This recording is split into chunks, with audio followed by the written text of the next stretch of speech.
there's one food that you must avoid in order to overcome Alzheimer's. In fact, I don't think you can actually even improve Alzheimer's symptoms if you continue to consume this one food. With Alzheimer's, we have this fire going on in the brain. We have inflammation, amyloid plaquing, neurofibrillary tangles, which is basically like this big ball of fishing line that develops right after the plaquing. So they both work together. And then the immune reaction to that creates a tremendous amount of inflammation, and all these neurons start dying. But of all the factors that can influence Alzheimer's, positive or negative, what you eat is the most important thing. Here's some information that you probably have never heard before. Insulin is neuroprotective. It actually protects your brain cell. It actually prevents this amyloid plaquing from developing.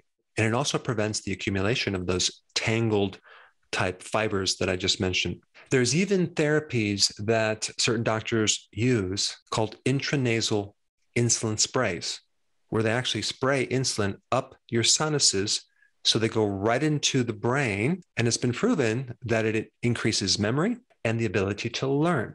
So one big factor relating to insulin is that if you're deficient in insulin, your risk for getting amyloid plaquing goes up. What increases insulin? Carbs. So should we start eating carbs? Okay, is that going to help the situation?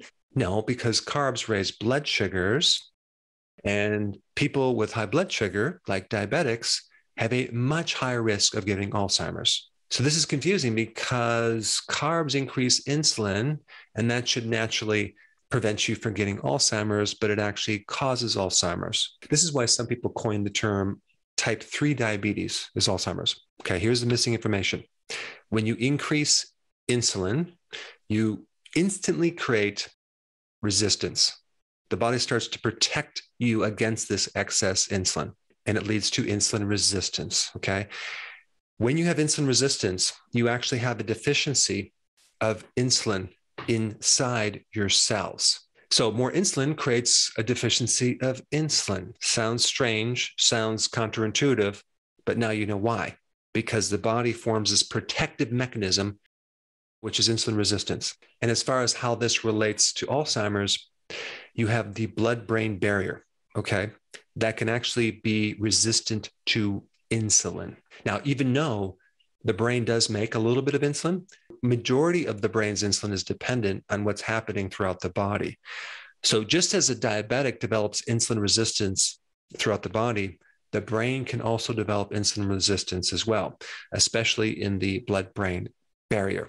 So insulin resistance is the most important thing you need to understand. So many people don't understand this, and they're unknowingly making things worse by feeding their parents and grandparents the wrong food, because the number one thing that will increase insulin is carbs. Okay, I'm not talking about vegetable carbohydrates. I'm talking about sugars, and I'm talking about refined grains, and I'm talking about grains as well. Yeah, breads, pasta, cereal, crackers, biscuits, waffles, pancakes, muffins, juice, desserts, all these things will absolutely positively make things worse. You can't fix Alzheimer's on top of these carbs. It's impossible. You must fix insulin resistance. But carbs aren't the only thing that creates a spike in insulin, okay? And by the way, when you fix insulin resistance, the neurons finally get the level of insulin that they need to help this neuroprotection and decrease the inflammation.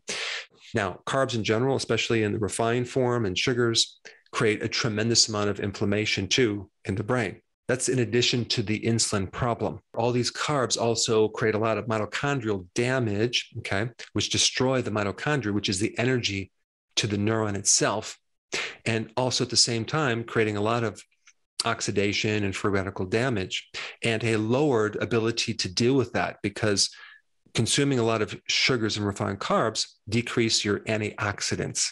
So we have all this inflammation without any ability to counter the inflammation. So what is the most important thing you can do if you have a loved one that has Alzheimer's, or you are starting to develop symptoms for Alzheimer's, is to understand this mechanism and fix insulin resistance. And there are several ways to do it, okay? Number one, you must lower your carbs so you can start shifting your body running on ketones, which is a preferred, better, more efficient fuel to the brain cells. So if you get a ketone meter, you want to make sure you're in ketosis. I'm talking about 0.5 to 3 millimoles. That would be the level that you want to shoot for. Now, you can also increase those ketones by doing some other cool things like adding exercise and adding fasting, which I think you should do as well.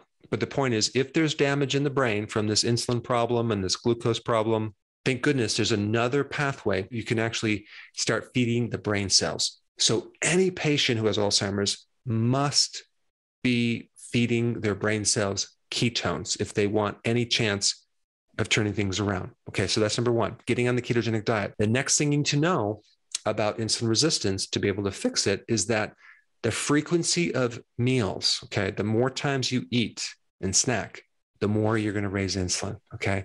So you also must do intermittent fasting. And if you have signs of Alzheimer's, okay, or you're at risk, you really need to be on what's called OMAD, which is 1 meal a day. That meal needs to be healthy and it needs to be big enough and providing you with all the nutrition, but allowing your body to fast for 23 hours is super, super important because you're going to keep your insulin low. You're going to actually start to allow the neurons to be fed with insulin. You're going to turn around insulin resistance so much faster. So the worse someone has Alzheimer's, the less frequent they should eat. And you would see a dramatic improvement if you did this. So 1 meal a day and make sure that meal is the ketogenic diet. Well, I'm 57 years old. I'm 6'2". I weigh 185 pounds and I can easily run my body on 1 meal a day. Okay. I have more calories, but my body does very, very, very well on that. So anyone that is over the age of 50 really should be considering 1 meal a day simply because we don't need so many calories, especially if you're not doing hardcore workouts. And if you talk about Alzheimer's patients, which are not typically active or they're in a home or assisted living, I mean, they're not burning off these calories. To feed them more than 1 meal a day is completely unnecessary. And unfortunately, they're usually getting 3 meals a day plus snacks. Completely way too much food because anytime you have insulin resistance, you're going to be craving carbs and you're going to be hungry all the time. But as soon as you do 1 meal a day, you convert the body over to ketones and the hunger goes away and the cravings go away and it makes it really easy to do. And the fourth thing is to make sure that meal is really healthy and nutrient dense. The next thing you need to know, do whatever you can to lower stress. Stress activates cortisol. Another name for cortisol is glucocorticoids, which has to do with glucose. So in other words, anytime you increase cortisol, you increase glucose, and not because you're eating sugar, just because your body's in a stress state, that can create insulin resistance. That can create even diabetes. So people that go through stress chronically, or they're taking prednisone or some type of synthetic cortisone for pain, wow, it's like eating sugar. There's a lot of things you can do. I just want you to get the concept. You want to lower the stress. The points I just mentioned are like a requirement from any plan if you're trying to turn this Alzheimer's around. And the next most important video to watch would be that video I did on what to eat. Okay. What would that 1 meal a day consist of to be healthy? And I put that video up right here. Check it out.